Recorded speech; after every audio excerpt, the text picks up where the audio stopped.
Hello everyone and welcome to my channel Excelsior Academy. Myself Dr. Ruby Singh. So in the series of interviews, this time I have invited my colleague Avantika. So she and myself, we both were working at IISER Pune for past 2 years, and I invited her so that she can give her ideas and tips like how to crack CSAI. She has qualified 2 times, so which gives a more interesting idea, so she will be able to suggest and give her timetable or ideas like how exactly to prepare for CSIR.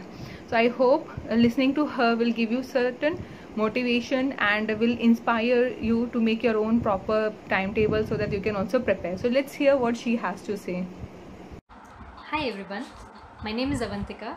I have a master's in botany from the University of Pune 2013 batch, and I have about 4 years of research experience after that.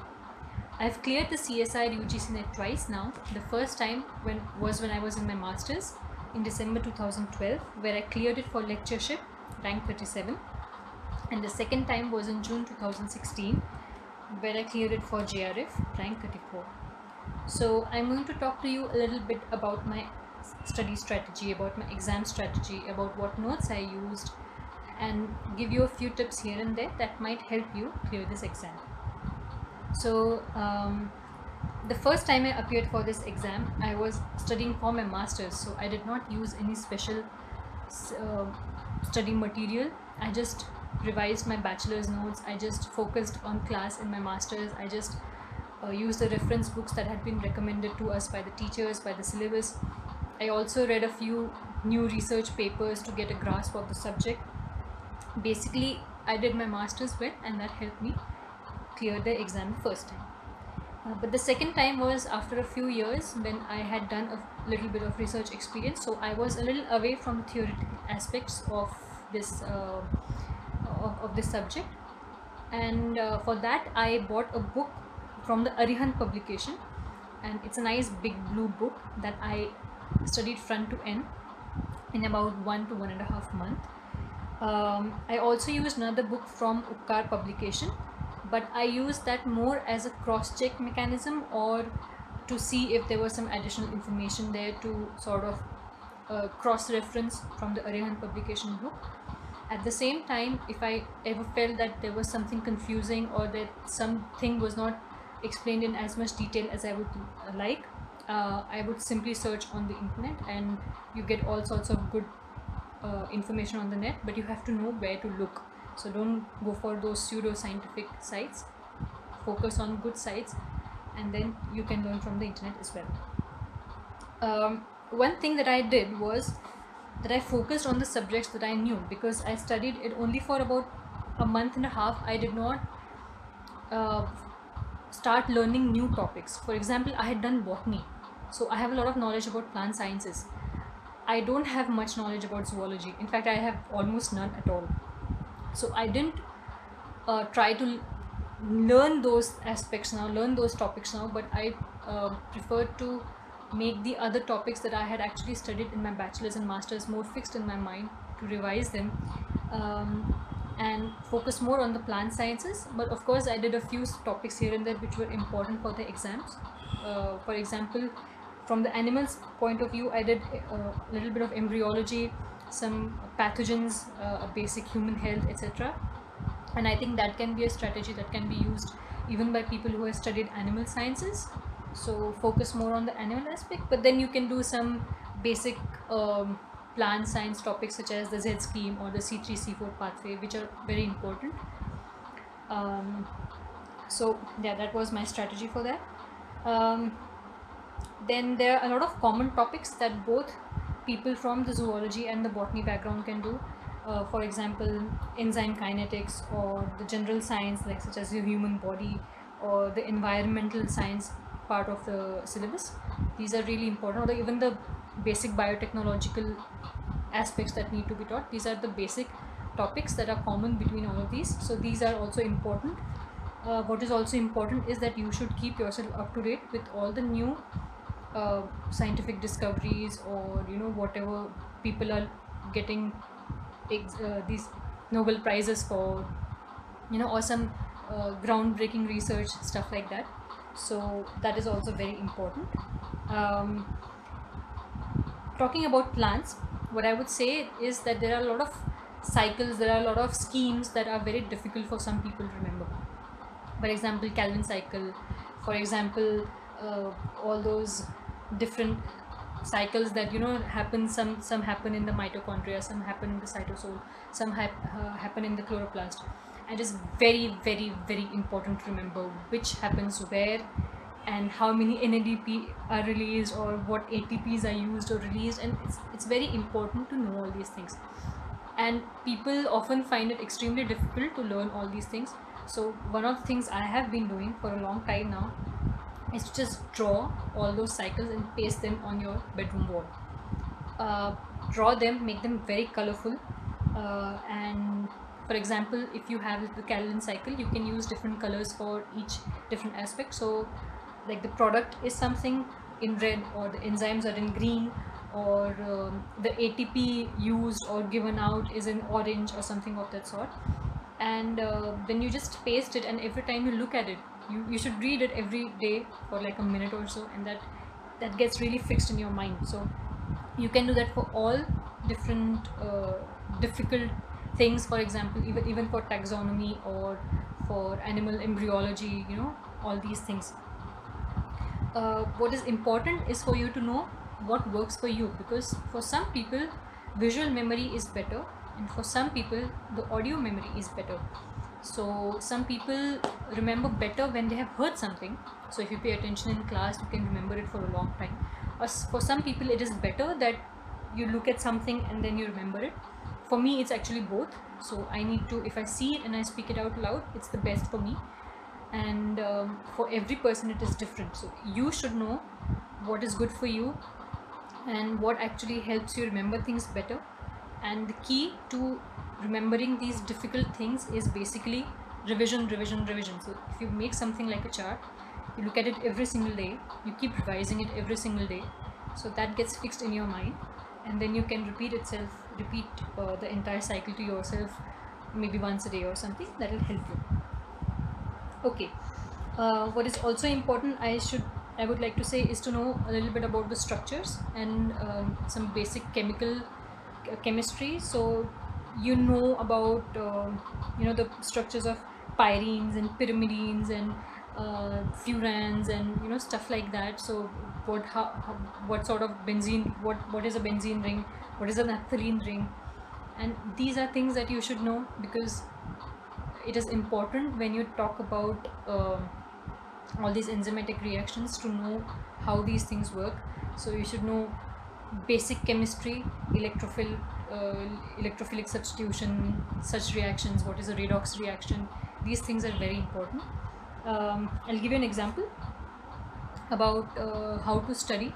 So a few days ago I read something about monosaccharides. So monosaccharides, when acted upon by a strong mineral acid, are dehydrated and give you something called furfural. Now it's just given in the book like that. It just says that monosaccharides give you furfural, but you have to go into more depth. What is furfural? As the name suggests, with the suffix of al, it means that it's an aldehyde group. So it's a furan, it's an aldehyde derivative of furan. Now you should know what a furan is. It's a heterocyclic ring, and it has an oxygen, it's a 5-member oxygen ring, and it is extremely important for a lot of different reasons, because it is a potential human carcinogen. But that is not the point.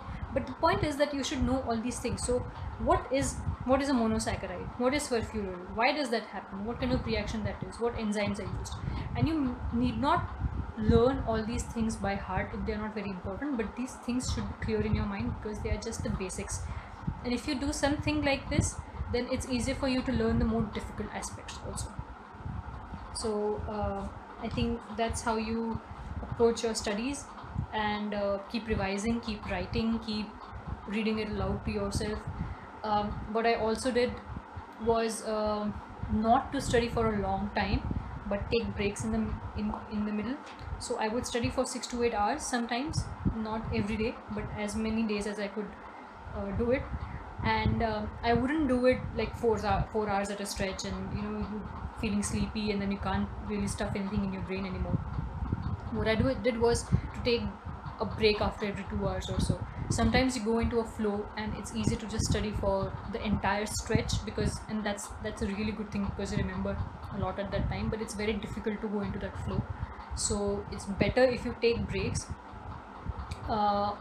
Even when you're preparing, it is very important that you take care of your diet, you take care of your sleeping habits, and you take care of your exercise, because you have to exercise during this time. You can't just be sitting at home and think, okay, I'm going to study 8 hours a day, and then you don't look outside. You should go for a walk, you should do some light exercises at home if you like that, but this is very important. Take care of your diet. Don't eat any fatty food, don't eat anything that will bulk your brain up, so if you have to remember that, if you keep your body in shape, your mind will be in shape, so that is very important. And all right, so I think that is done. Again, third point I would like to do is how to appear for exams. So a lot of people tell me that they don't like the part B of the paper because it's very theoretical. It is in fact one of the most difficult of those three parts, but you have to remember that it is a test of your knowledge, and that is exactly why you're studying. So you needn't be scared of it, but there are different strategies that you can use. For example, when I appeared for my the first exam that I appeared for in December 2012, I focused a lot on part A, because of course my part B was pretty decent, but I needed to score more, so I focused more on part A. I hadn't studied specifically for this, please remember. So I focused on part A, which is more general aptitude. For that, it is very important that you just revise all those formulae that you did in school. It's not at all tough. It is actually quite easy. Just give a few days to that, give a week or so to general aptitude.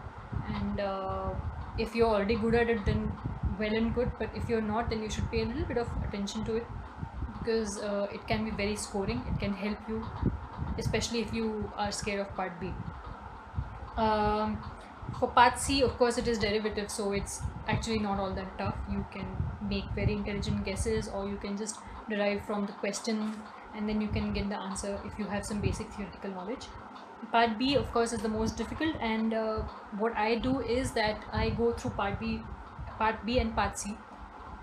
First, I mark all the answers that I'm 100% sure of, and then the second round, I start marking all those intelligent guesses. So questions that I think I know, maybe with 75% surety, or maybe something that is better to be marked rather than left out, because that could potentially give me marks. It's better to leave out questions in which you're making wild guesses, because it's possible that you lose more marks than you gain. So it is better that you leave off such questions. But when you have some surety about the answer, even if it's not 100%, then it's better to have an educated guess for some questions. This has been my approach, and it has been pretty successful for me so far. Right. One important thing that I would like to tell you is to read the question properly. Never ever just read the question perfunctorily and just say that okay, now I know what the question is and I'm just going to answer. You can waste a lot of your time on that, because sometimes there are answers in the question. So I'll give you an example. I saw this question paper from a few years ago, in which they had asked you about the molarity of the genetic material. Now the question was pretty straightforward. The question was that there's a bacterium has a single DNA molecule of 10⁻⁹ base pairs long, and then they said that please calculate the molarity of the DNA material where Avogadro's number is this. So it is very confusing. You have this number 10⁹, and then you have, oh no, how am I going to calculate all of that? I need to know the mass and all that. Of course, there's something you should remember, that one base pair is approximately 650 Dalton, but that has nothing to do with the question. The question is simple. They have given the Avogadro's number. They have told you there's a single DNA molecule. Now what is an Avogadro number? Avogadro number means 1 mole has 6.023 into 10 raised to the power 23 molecules of something, of a compound, right? So when there is 6.023 into 10 raised to the power 23 molecules, it's 1 mole. So what will be when there's only one single DNA molecule? It will be 1 upon Avogadro's number. So these things are very simple. You can just find the answer right in the question. It's very, very important to read the question properly. Right, so that's how you approach it. A lot of people have different approaches. So sometimes they start with part B, then they appear for part A later, and that's absolutely up to you. You have to solve a few question papers to know what suits you best. Keep time, do it without cheating, do it without any interruptions, and just see a couple of times if it suits you. And yeah, and as for the date of your exam, it's better that you eat good food, sleep well. People say that you should sleep well, but you know, as students we don't really care much about it, like, haan, ho jayega. But that's not how it should be. You should sleep good 8 hours before the exam, because you don't know what the conditions are going to be, and sometimes you can be very well prepared, extremely well prepared, you know all the things, but on the day of the exam you don't perform well, and you don't want that. So it's better to sleep well the night before. Eat foods that are low glycemic index so that you don't feel sleepy, that you have energy throughout the exam. Have ample water, but not so much that you have to go to the bathroom every few minutes. And as I said, keep exercising a little bit, keep yourself fresh, keep your mind fresh, and don't just focus on your net. Do some basic Sudoku and puzzles and stuff like that. Keep your mind in shape. Talk to your friends, talk to your family. Keep in good mental health, because that is very important. Sometimes the stress of all of these is so much that you cannot sleep, or that you have anxiety, or you fall into depression, and that's not worth it. Nothing is worth your health. Take care of your health. Take care of the books. You can look for other books as well, but I had a good experience with Arihant publication and Utkarsh publication books. And of course you have to look for new research papers. It's important because a lot of these have some information that is old, that is redundant, and that has now been replaced by something new. So it's always important to keep yourself up to date with the latest happenings. And yeah, I think that's it. Thank you so much.